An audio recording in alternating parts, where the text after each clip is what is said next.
You submit a take, and I tell you 1 to 10 how much I agree with it. 1 being not at all, a rare 0 can be tossed out there. 10 being, yeah, couldn't agree anymore. So, here's one. GoDuck777 says, I'm calling for a super hot take if you can give me your Spencer scale of agreement on it. Of course I can. I think all 3 of Makhi Hughes, Kenyon Sadiq, and Dakorien Moore will all have 1,000-yard seasons. This will go along with the 5 to 6 blowouts I called earlier. I think they will try to run the ball more and use Sadiq as a security outlet like Mariota had with Delanie Walker in Tennessee. Okay, can I just point out, GoDuck777, that is a sicko reference I couldn't love anymore. Mariota and Delanie Walker, that is some diehard OG Pro Ducks stuff. That's outstanding. He continues, I've noticed a trend. They don't want their quarterbacks throwing deep balls right off the bat. Well, they also don't do it that often. When they're more comfortable with the short and intermediate range, they open things up a little more. That's why all of our quarterbacks lately have been in the 70% completion range, especially with his turnover history, which will get Kenyon more opportunities with his skill set. Plus, no one else has much experience playing-wise. Yeah, if I'm Dante Moore, I build a rapport with Kenyon Sadiq as quickly as humanly possible because the guy's always open. I mean, no one in college football is Jeremiah Smith. Kenyon Sadiq is in that vein when you're talking about an athletic skill set that is at least in that category of a, you know what, screw it. He's down there somewhere. Just throw it up and let him go get it. The leaping ability, the ball skills, the hands, the speed, like Sadiq's going to be awesome. I think we're only going to get 1 year. I hope we get 2 of him as the number 1 tight end, but man, he's going to be awesome. Okay, so back to this take. I can't get over the Mariota to Delanie Walker. That is, it is 100% accurate, by the way. Mariota looked for Delanie Walker a lot on 3rd down. I think especially in the first couple of games, like when Oklahoma State rolls to Autzen, but you might even see it against Montana State too. Hopefully they're not in too many of these situations. I think on 3rd down and 6, Dante Moore is going to be looking for number 18. Why wouldn't you? Who's going to cover him? Linebackers, mostly not fast enough. Safeties, probably the best matchup, but who's fast enough to keep up with them? Corners, way too small for the most part. So, I mean, Caleb Downs at Ohio State would probably be the perfect guy to cover, or Dylan Thieneman. So, on this particular take, they'll all have 1,000-yard seasons. Give me a 2. This is a 2. I love where your head's at. I do. And I would love to get on here and honestly say, I think they could all go for it. But Makhi Hughes having 1,000-yard season, barring an injury, is basically a given. And I still have this at a 2. Kenyon Sadiq, as unique as he is still a tight end. Oregon has not had. Terrence Ferguson just got drafted in the 2nd round. Sadiq could be a 1st rounder. He did not have 600 yards receiving. He had more competitive depth behind him, admittedly. Sadiq and Patrick Herbert were solid or above average options to throw the ball to at tight end. I have stated several times here on the show, I think the tight end depth is solid. It is not as strong as it was a year ago. So, will Sadiq see a greater share of the passes thrown to tight ends? Yes, I think he will. But for him and Dakorien Moore to have 1,000-yard seasons, 1,000-yard seasons for Cam Coleman at Auburn, Ryan Williams at Alabama were both phenomenal last year in their true freshman campaigns. Auburn, admittedly, had an inept passing attack. Alabama's was up and down.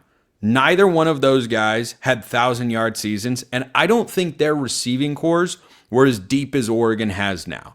So Dakorien is going to be involved in the offense. I don't worry about that. But you're talking about Sadiq doing something that's never been done in the history of Oregon football, a tight end with 1,000-yard season, at least not to my knowledge. Terrence Ferguson didn't do it. Ed Dixon didn't do it. David Paulson didn't do it. Colt Iola didn't do it. None of them. Johnny Munt, just keep going down the list. They haven't hit 1,000 yards before. It's really rare to see that. And you'd be talking about a true freshman hitting 1,000 yards. And Dakorien Moore would be the first true freshman in Oregon history to have 1,000-yard season. The freshman receiving record, I believe, I haven't seen it officially listed by the Oregon website, but based on the data that is publicly available on the interwebs, Darren Carrington with around 700 yards. So, yeah, I'm putting a 2 on that. But if that, I'll give you this, Go Ducks 777. If this comes to pass and Hughes, Sadiq, and Dakorien all have 1,000 yards, I don't know. I'll do something for you. I don't know what that is, but just stash this one away, clip this little audio, and then send it to me if it happens at the end of the year. I'll come up with something cool because that'd be pretty crazy. So, Chip Ike TN says, question for Spencer, scale of agreement. Give me the increase in NIL and players moving in the, or given the increase in NIL and players moving in the portal. I think high school recruiting is much less important than it used to be in the past. Should be easy to pick up great players who have proved themselves at other schools and plug and play where you need them. So, has the importance been reduced? Yes, that's pretty undeniable. I'm a 3. I'm a 3 on this one. The elite programs are not rolling back the rate at which they recruit high school players. The best of the best. Sure, Indiana brought in a bunch of transfers last year. Let's see how sustainable that is. USC brought in a bunch of transfers the first few years. They got worse each year. I'm not anti-portal, never have been, never will be. Go get the best players you can possibly have for a given season, whether they are transfers or whether they are your own developed high school recruits.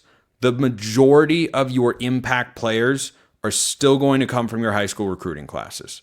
Even if you go heavy in the portal by the standard of teams that are at the top of college football, which is, of course, where we all want Oregon to be, you're not talking about more than like 10 guys a cycle. That's kind of the sweet spot. Okay, you have 22 starters plus special teams and important guys on the 2D. Like you're at over 30 contributing players who you need to be better than the guy, as good or better than the guys on the other side. You can't do that in the portal. It's not as it is an option. It is a tool that you have to use. It is not, however, the toolbox itself. The transfer portal is the screwdriver. You can't have a complete toolbox without a screwdriver in it.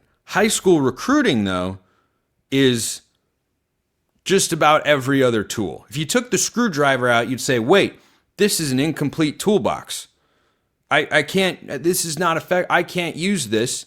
This is not being maximized, but I can still get most of my tasks done around the house because I've got hammers and wrenches and nails and all that sort of stuff. But if I don't have a screwdriver, well, I can't do this one thing I want to do. So, yeah, I'm at a 3. I'm at a 3 on that one. Like it definitely matters slightly less because you can go and fill the void. But your rosters are still primarily being built through your high school recruiting classes. That is not going to change even as the transfer portal continues to be a mainstay in college athletics.